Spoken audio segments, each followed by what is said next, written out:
Welcome to the July 13th Explainer. Look, this week, a completely chaotic web of overseas geopolitical conflicts is about to directly hit your wallet, your portfolio, and honestly, just your daily life. We've got this wild convergence of events hitting right now, from the Middle East to Wall Street and literally right outside your window with some historic weather patterns. The dominoes are lined up, and man, they are falling fast. Let's get right into it. We got to start with the UN Secretary General's urgent warning from over the weekend. They're looking at these rapidly escalating US-Iran military exchanges and warning of, quote, catastrophic consequences, calling for an immediate halt to the strikes. And, this isn't just your standard diplomatic posturing. The situation on the ground shifted so dramatically over the weekend, and it's got the entire world on high alert right now. To really grasp the true scale of this escalation, just look at this number, 140. U.S. Central Command struck roughly 140 Iranian military targets overnight. That makes it the most intensive U.S. assault since hostilities kicked back up on July 8th.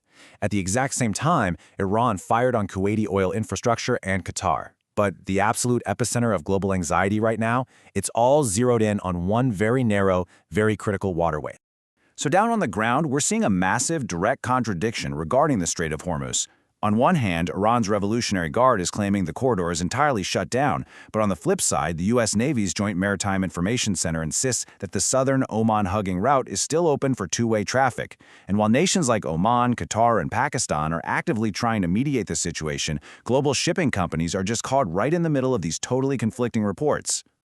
Okay, so here's the crucial point. How does this geopolitical shockwave actually hit the markets?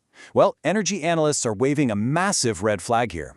If the Strait of Hormuz actually sustains a true closure, Brent crude could surge right back toward that $120 a barrel wartime high we saw back in March.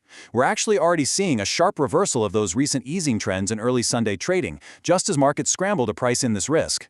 And bringing this right to your local gas pump, because let's face it, that's exactly where global shocks hit your personal wallet.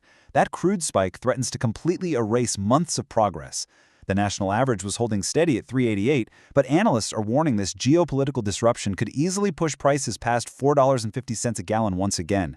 So when you're commuting this week, you are definitely going to want to keep a close eye on those station signs.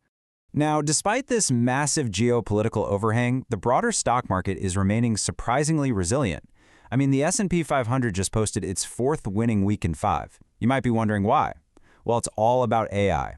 AI companies led by heavyweights like NVIDIA and Micron are projected to drive a staggering 40% of the S&P 500's profit expansion in Q2. Essentially, the tech sector is acting like a giant shield for the broader index, protecting it against all this energy and industrial volatility. All of this leads us right into what analysts are already calling the most consequential market week of the year. The timeline is literally relentless. Just look at Tuesday. We get critical consumer price index inflation data, earnings from 5 major banks, including JP Morgan, plus Fed Chair Kevin Warsh's first congressional testimony. Then, Wednesday drops chip giants ASML and Taiwan Semi, followed up by Netflix on Thursday. With markets already trying to price in a potential September rate hike, Tuesday's inflation data, coupled with that Fed commentary, is going to be absolutely pivotal. All right, shifting gears from market heat to, well, actual heat. A massive dome is smashing weather records as we speak. We're tracking a system that could bring 110-degree temperatures to Billings, Montana. That hasn't happened in 92 years of record keeping. And the crazy part? It isn't staying put. This heat dome is sweeping east, forecast to completely bake the Midwest by Monday, and then hit the highly populated I-95 corridor with near 100-degree temps by midweek. While the markets and the weather are running incredibly hot, there is another major event capturing everyone's attention indoors. The World Cup is absolutely shattering U.S. viewership records right now.